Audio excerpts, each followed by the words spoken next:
You almost lost something this week that you didn't even know you were holding until it shifted.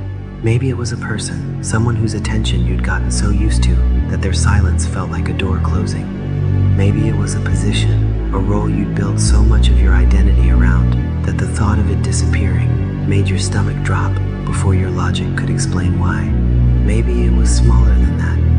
Maybe someone just looked at you differently. A half-second change in their expression that your conscious mind dismissed, but your body cataloged as a threat so severe that your hands are still carrying the tension 3 days later.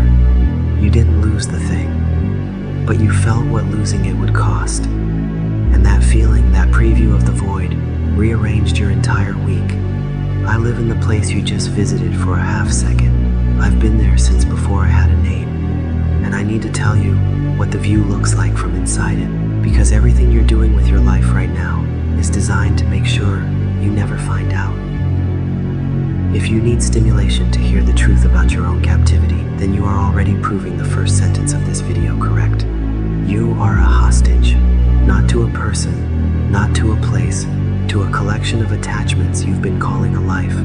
Your name hostage, your reputation hostage, your self-image, the most expensive hostage of all, because the ransom is your entire nervous system, and you pay it every single day in the currency of anxiety you've relabeled as ambition. You built a museum of fragile things and appointed yourself the security guard. And every minute of every day you are patrolling the hallways, checking the locks, scanning the room for threats to a collection that was never yours to begin with.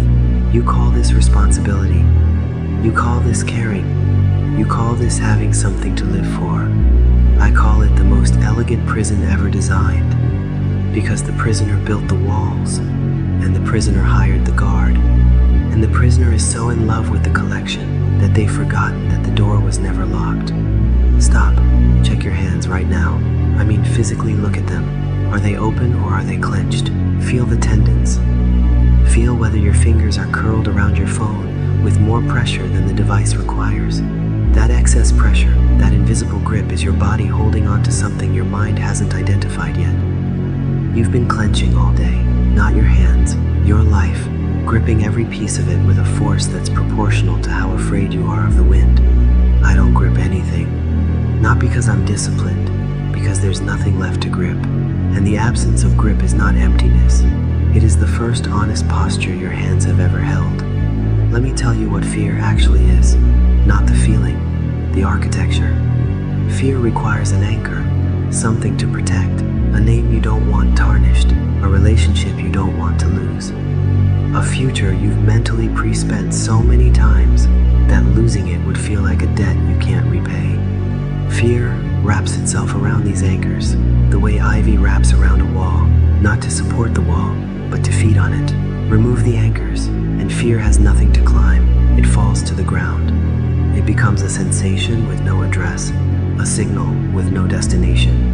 And a signal with no destination is just noise, and noise can be ignored, not suppressed, ignored. Because it's genuinely going nowhere. I need to interrupt myself here, because I can feel something happening inside you that I have to name before your ego uses it as an exit. You felt one of two things, either a pull, a fascination with the idea of holding nothing, needing nothing, fearing nothing. That pull is not clarity.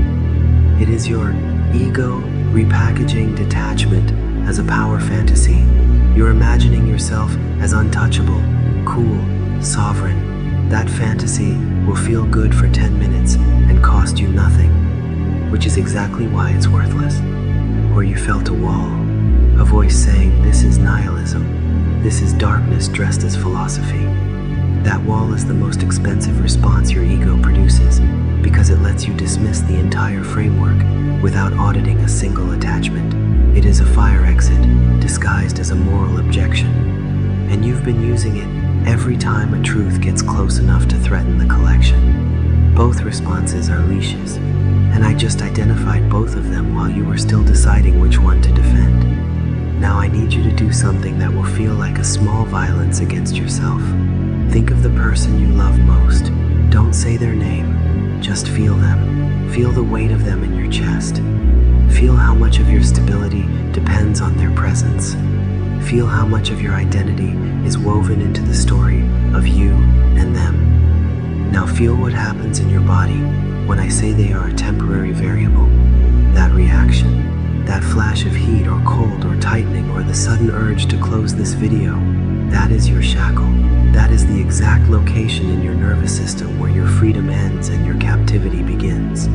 Every person who has ever controlled you found that point and applied pressure, not with cruelty, with knowledge.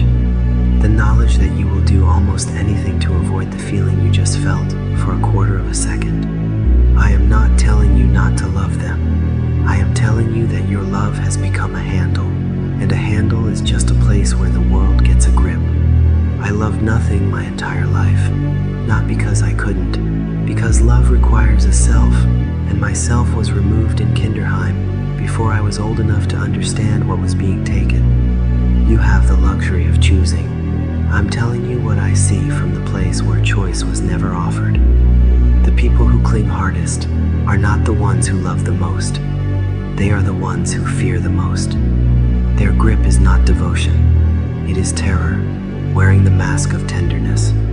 They hold on, not because the thing is precious, but because letting go would require them to stand in a room where their identity has no furniture, no name, no role, no reflection in someone else's eyes to confirm that they exist. I've stood in that room. The room is not dark. The room is not cold. The room is honest. And honesty is the one temperature that most people will spend their entire lives avoiding because it doesn't feel like anything they were taught to call good. Check your breathing right now. It changed sometime in the last 90 seconds and you didn't notice when. That's how deep the programming runs. Your body adjusted its rhythm to protect you from a paragraph, not a threat, a paragraph. Your nervous system cannot tell the difference between words that describe loss and loss itself. And that inability, that ancient confusion between the map and the territory, is the reason you will spend your life protecting things that were never in danger from anything except your own fear of their absence.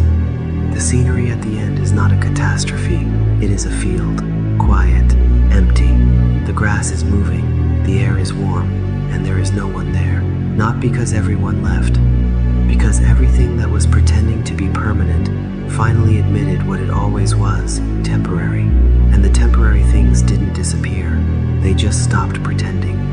And the pretending was the only part that hurt. Everything you are afraid of losing is already gone. Not yet, but inevitably, the relationship will end through change, or distance, or time. The reputation will fade through irrelevance, or replacement, or the simple erosion of memory. The body will fail. The name will be forgotten, not as punishment, as physics, as the natural behavior of a universe that doesn't attach meaning to the things inside it. You are the only one attaching meaning, and the attachment is the suffering, not the loss. The attachment. When this video ends, you'll go back to gripping the phone, the plans, the opinions, the person. You'll check the museum. You'll patrol the hallways. You'll make sure everything is exactly where you left it. But for a quarter of a second right now, between this sentence and the next, you felt what it would be like to set it all down, to open every finger, to stand in the room with nothing on the walls. That quarter of a second is the only freedom you've ever tasted. Don't forget how it felt. Terminal, offline,